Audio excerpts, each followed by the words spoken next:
Well, it has been a decisive day in the US for the Republican and Democratic primaries. We had 5 states hosting primaries today, and it looks as though Hillary Clinton has pulled ahead for the Democrats and Donald Trump has pulled ahead for the Republican Party. Now, this will have major implications for US policy and markets going forward, and it's a bit uncertain exactly what this will ultimately mean. Hillary Clinton has done very well and looks like she may have even cleaned up all 5 states today. She's already been called the winner in 3 of them so far.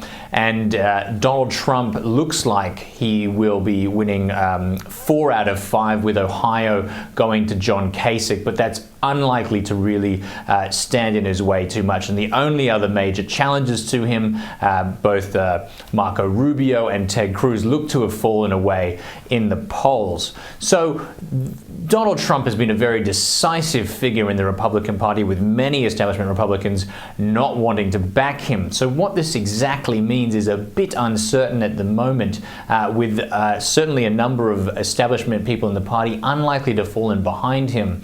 Now, there is the issue as to whether some of these establishment Republicans decide to use the Libertarian Party, which also is registered for the general election and will put up a candidate. Maybe they could use that as a platform to put one of the establishment candidates and run them as a third candidate in the general election.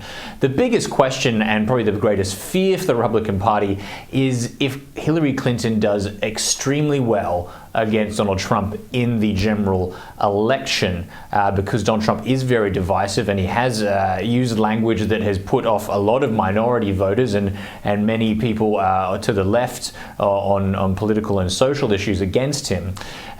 So the big question for the Republicans is, if Hillary has a massive surge towards the Democrats, the Republican Party could lose control of the Senate, and certainly Republican senators who are sitting in seats that President Barack Obama won in 2008 would be very concerned that the swing could go against them in upcoming elections.